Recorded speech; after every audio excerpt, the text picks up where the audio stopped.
Yo yo yo, c'est Balou et je suis accompagné du frérot. Salut Juju, c'est la attitude. Et derrière moi il y a Louis A. Et tout au fond là-bas, yo monsieur Nizineb. Nizi m'a dit fait du sale. Bon, voilà, déjà moi je pars en Guadeloupe demain, donc les vidéos seront différentes, elles seront au soleil avec le frérot Fodje Sissoko. Donc voilà, tous mes guadas, n'hésitez pas à me check sur Instagram. Vous le voyez, on est tous en Adidas parce que il y a le Adidas Superstar on Tour qui arrive et la première date sera la semaine prochaine. Donc voilà le 29 à la Défense. Donc soyez tous au rendez-vous. Dans tous les cas, on donne plus d'informations dès le début de semaine prochaine. Là, on va parler de Pop Smoke parce qu'on a plus d'informations et c'est très très chaud. Restez connectés, on est ensemble. C'est chaud dans le ensemble, c'est triste. Restez connectés, on est ensemble. Salut. Tout est neuf, tout est nueve, tout est neuf. Alors comme je l'ai dit, on a plus d'informations sur Pop Smoke. Le meurtre de Pop Smoke était prémédité. Alors je vais vous lire, c'est un post qui est sur French Plug, qui a circulé un peu partout aux États-Unis sur TMZ. Donc voilà. La mort de Pop Smoke n'était pas un vol qui a mal tourné, c'était un coup ciblé. Parce qu'à la base, tout le monde dit que c'était un cambriolage, mais en vérité, voilà, c'était vraiment ciblé. Les personnes qui ont vu la vidéo de surveillance à l'extérieur de la maison de Hollywood Hills, où Pop a été tué mercredi matin, nous disent: vous voyez 4 hommes s'approcher de la maison vers 4h30 du matin et se faufiler par derrière la maison. Quelques minutes passent avant que 3 de ces 4 hommes ne reviennent sur le côté de la maison vers l'avant. Le quatrième, apparemment, waouh, j'ai bavé de ouf là. Waouh, le quatrième est apparemment rentré par la porte de derrière, mais aucune caméra ne l'a filmé après. Quelques minutes plus tard, il ressort par la porte d'entrée de la maison. Plusieurs coups de feu ont été tirés à l'intérieur de la maison et n'ont touché que Pop Smoke. Il faut savoir qu'il n'était pas tout seul, hein, mais ils ont touché que Pop Smoke, qui a été emmené d'urgence à l'hôpital où sa mort a été prononcée. Au début, il semblait qu'il s'agissait peut-être d'un vol, car le rappeur avait posté plus tôt dans la journée une photo avec un tas de cadeaux, dont l'un portait l'adresse de son domicile. Il a également posté une autre photo quelques heures avant la fusillade de lui et d'un ami dans une voiture. Son pote tenait une grosse liasse d'argent en liquide. Donc voilà, en gros, c'était prémédité. Les mecs n'ont rien cambriolé, les mecs sont juste venus et l'ont buté. Alors, déjà, on sait que c'est pas des mecs qui ont voulu récupérer son oseille. C'est des mecs qui sont venus juste pour le buter. Alors ça peut vouloir dire vraiment beaucoup de choses. Il y a eu pas mal de théories qui se sont faites hier. Il y en a beaucoup qui disaient que c'était son frère, enfin je crois que c'est son frère, si je dis pas de bêtises, avec qui il était. C'est son frère ou son meilleur pote. En tout cas, ils ont grandi ensemble, avec qui il a fait les photos. Il y a pas mal de gens qui disent qu'il a été set-up parce que voilà, faut savoir que les coups de fil à la police ne provenaient même pas de la Californie. C'était d'un autre état, je crois même que c'était de New York, les coups de fil qui étaient vers la police. Donc il y a vraiment tout un truc mystique qui circule, et il y a beaucoup de gros rappeurs qui sont exprimés. Je pense à 50, je pense à tout le monde. Et le mot qui revenait beaucoup, c'était la jalousie, l'envie, la haine, et que voilà, le pire ennemi de l'homme noir, c'était l'homme noir. C'était ce qui revenait le plus souvent. Maintenant, avec ces confirmations-là, bah déjà, on se dit que c'est pas quelqu'un qui est venu faire un braquage. Donc, on peut plus ou moins éliminer la thèse de c'est quelqu'un qui a vu l'adresse sur le truc et qui est venu pour le cambrioler. Le cambriolage, il s'est mal passé. Non, c'est vraiment quelqu'un qui est venu régler des comptes avec Pop Smoke. Alors, on sait pas les affaires qu'il a en interne. Moi, il y a des gens qui sont voilà, dans le game aux States qui m'ont dit c'est une histoire de famille un peu. Donc on ne sait pas trop ce qui se passe en interne, mais ça fait vraiment flipper. Et ça fait flipper surtout la nouvelle génération. J'ai vu un tweet qui a circulé avec tous les morts qu'il y a eu de la nouvelle génération. Ouais, qui a tout été listé. Et là, ça fait vraiment flipper. Ça donne même pas envie d'être un rappeur, et encore moins aux États-Unis. Vous, avec ces informations-là qui sont arrivées, comment tu l'as ressenti le truc? Je sais que toi, Louis, tu veux pas trop t'exprimer sur ça, mais Ça change d'une époque dans laquelle nous on a vécu où c'était vraiment rare ce genre de situation. Quoi, on en a eu deux et qui sont devenus super célèbres. Tu vois ce que je veux dire, c'est qui était déjà célèbre, c'est Tupac et Biggie. Ce qui arrive là maintenant, c'est tellement courant, c'est tellement régulier que ça, comme tu as dit, ça donne même pas envie. Tu te poses des questions sur au final, comment ils s'organisent les gars en fait? Est-ce qu'il y a quelqu'un avec eux? Est-ce qu'ils sont tout seuls? Est-ce que c'est...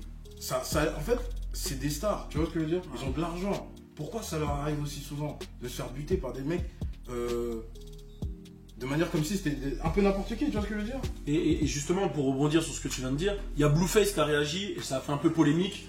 Il y a Blueface qui a réagi, qui a dit le problème c'est que quand vous venez à LA, vous comprenez pas qu'il faut checker des grands de LA pour pouvoir être en sécurité, surtout quand t'es une resta. Et il a expliqué, c'est pas un truc d'être le petit de quelqu'un, c'est juste que c'est comme ça que ça marche à LA. Et tout le monde est tombé sur lui. Moi, je comprends ce qu'il a voulu dire, parce que je sais que c'est comme ça que ça se passe là-bas. Mais est-ce que c'était le timing pour le dire? Est-ce que c'était le timing? En fait, c'est ça. Ça fait 2 fois, lui. Ouais, ça fait 2 fois qu'il fait ça. Non, il l'a fait sur qui? Non, sur Nipsey, il n'avait pas réagi. Et après, il avait dit il n'a pas à réagir parce qu'il le connaissait pas. Mais je pense que sur Pop Smoke, je pense que ça part d'un bon sentiment. C'était en mode conseil pour les jeunes, etc. Mais ça a été mal interprété, ça a été mal dit, c'était au mauvais moment. Et voilà, mais en soi, ce qu'il a dit, c'est vraiment la réalité. C'est que, pour l'avoir vécu, je sais que la plupart des grands, quand ils vont à LA, des T.I., des je sais pas quoi, ils vont voir Big U, qui est le chef des Crips. Même quand il y a l'embrouille qui est sur ma chaîne YouTube entre Trippie Redd et 6ix9ine, on a tout traduit. Shout out à mon gars RJ d'Atlanta, qui a tout traduit et dedans tu vois bien que l'autre il dit t'as cherché la protection de Big U, parce qu'il y a ce truc là dans chacun des états où, surtout à LA c'est là où les gangs ont été créés. Quand t'arrives à LA et que t'es un gros rappeur, il y a cette culture de gang, de je vais braquer, de ci, de ça, de respect, de tu peux pas venir dans la ville comme ça si t'es pas validé, etc. Mais qui est triste, mais qui est très commune à LA, et sur ça il ment pas. Mais est-ce qu'il fallait le dire maintenant? Est-ce qu'il fallait se positionner en mode grand frère? Comment vous l'avez perçu ce truc-là? Déjà, mauvais timing. Et j'ai une question à vous poser. Désolé, je change un peu. Vous vous souvenez, DaBaby, ça lui était arrivé. Il est allé dans, je sais plus dans quel état. Et il y avait des gars de là, Mais je crois que c'était à Atlanta en plus. Hein. Voilà. Si, c'était à Atlanta. Ouais. Et qui lui disait, gros, c'est comment? T'as demandé à qui? Tu vois ce que je veux dire? Même nous, en soi, on le vit aussi. C'est dangereux, tu vois ce que je veux dire? C'est un peu pas ça. Tu peux pas venir dans le quartier de quelqu'un. Mais après, là, dans le cas de DaBaby, il a tourné un clip. Ouais. Donc je peux comprendre un peu, tu viens tourner un clip chez les gens. Là il tourne un clip, tandis que Pop Smoke il était juste venu. Ouais, il a fait sa soirée, tu vois. Voilà. Après ce qu'il s'est dit c'est qu'à la soirée, il a fait une soirée, il y avait tout le monde. Et le mot qui circulait, c'était ramener des bitches à la soirée. Donc tout le monde avait l'adresse. Ah ouais. Tu vois, donc il y a aussi ce truc là, tu vois, tout le monde avait l'adresse, il y avait l'adresse sur internet, tu vois, c'était compliqué. Hein. Ça gros, ça sent l'histoire interne. Un truc qu'on ne sait pas. Ouais, il y a peut-être une soirée qui s'est passée, qui s'est mal déroulée. En fait, ça peut être tellement de choses. Que même nous on peut vivre tous les jours, une soirée, tu vois, tu vas dans un autre quartier, ou même des gars qui doivent de l'argent dans son... Tu vois, ça peut aller trop vite. Quand t'étais à LA, tu m'as raconté, t'as fait quelques soirées et t'as vu des soirées, comment ça se passe. Je fais plus les soirées d'LA, moi je fais plus dans les soirées d'LA, moi.